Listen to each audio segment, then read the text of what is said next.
and blessings to you wherever this video reaches you. I'm recording this while on sabbatical in Bali, Indonesia.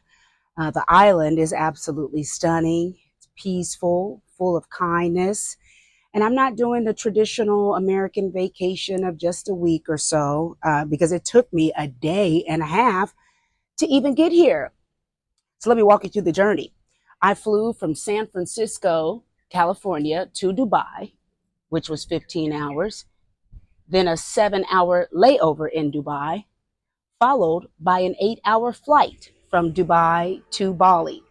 So hear me clearly, this is not a quick place to visit. The travel time coupled with the jet lag and massive time difference from the States, that means it may take your body a few days to adjust. Nevertheless, this trip is worth it for me due to the extended time that I'm here, which I can carve out for myself being an entrepreneur and controlling my schedule. Well, this Keeping Tabs episode title is Health is Wealth. And I'm not talking about 5-star resorts and regular massages, which you can get over here for much less than your car payment and your cell phone bills, okay? Self-love is much more affordable, and the customer service is incredible because yes, tourism is very huge for this economy, but also these workers are not being paid so low like customer service workers in America, and their corporations' low pay are passed on to us as Americans in the form of large tipping and mandatory gratuities and all of that. Ew. Okay, I am tipping over here for sure. The currency is rupiah. American dollars must be converted into rupiah. And wow, does our dollar go so far. Wow. The Balinese people, they have a calmness around them because they aren't drowning in a non-stop capitalistic and consumerism structure. What I want to talk about are the improvements I'm noticing about myself from the inside. So yeah. We got to start with the food, right? Please allow me to read what ChatGPT said when prompted to compare America's food to Bali's. Brace yourselves, okay? Because the truth hurts. It says, in Bali, most food is grown locally and eaten quickly. Fruits, vegetables, eggs, and fish don't sit in warehouses for weeks like in America, where food is bred for shelf life and transport, not flavor or nutrition. The U.S. allows thousands of additives that are banned in other countries. Bali's food relies on natural fats, spices, and herbs. That's why my stomach feels so much better here. Oh, and I'm not done. ChatGPT also says meals here aren't rushed. They're tied to family, culture, and balance.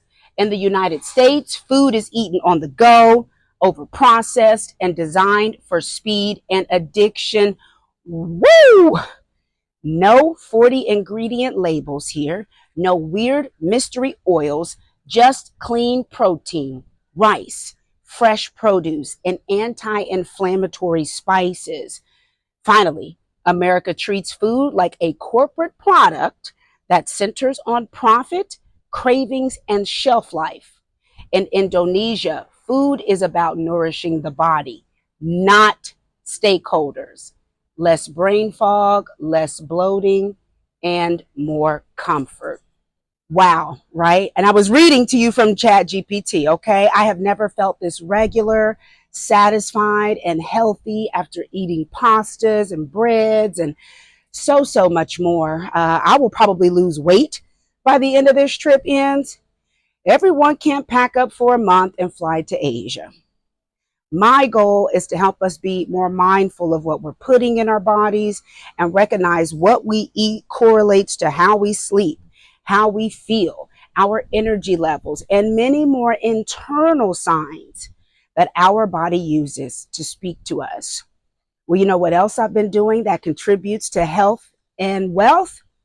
I'll share right after this quick break.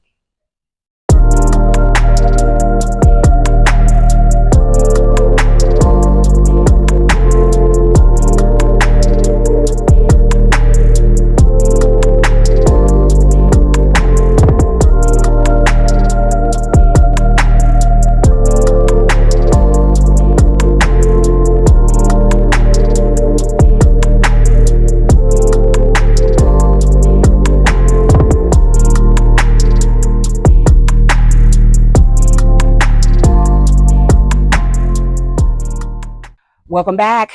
To finish my list of health and wellness necessities, I have been resting, taking naps, listening to the exhaustion whenever it creeps up, digesting positive content from podcasts and books.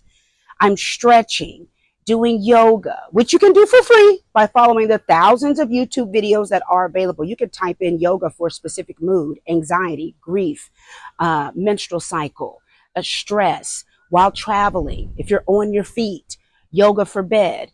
There's a lot. I have been praying to God, praying to my dad and my other ancestors, playing, playing in the water, smiling as soon as my eyes open, and extending gratitude before I touch my phone and launch into the day's tasks. I'm passing along this healing, soothing, relaxing energy to you, okay? So that means please spare me well, some of us are parents. Okay, I'm on this trip with one of my girlfriends who grew up in Louisville, Kentucky, and she flew here solo with her 4-year-old special needs son. Her name's LaShonda Unseld. We met here at the beginning of December. Spare me we're too busy working. I'm not boasting or bragging at all. I'm on this trip a month after I unexpectedly lost my father. I'm on this trip to save my life and to start putting the pieces of my heart back together, period. These are the lengths that I will go through to give my body and heart whatever they ask for. But I want to reiterate that health is wealth. A lot of things are replaceable on this planet. You, where the camera, you are not replaceable, okay? Having to travel around the globe to calm my nervous system, that should not be the norm. Sheesh. Many of these wellness tips are, like yoga, positive podcast, and praying. Baby, they're already in my toolbox, okay? I live in Reno, Nevada, and I am a Lexington, Kentucky native. But I am noticing tremendous differences while I'm on this journey. And hey, that's what keeping tabs is all about. Bringing you in for a closer look at my life as a single Black woman, journalist, new business owner, and a self-proclaimed enthusiast of joy, spontaneity, and super cool experiences. Health is wealth. How wealthy are you, my friend? Ponder on that. Okay, well, that does it for this episode. Thanks for tuning in, and I'll see you on my next adventure.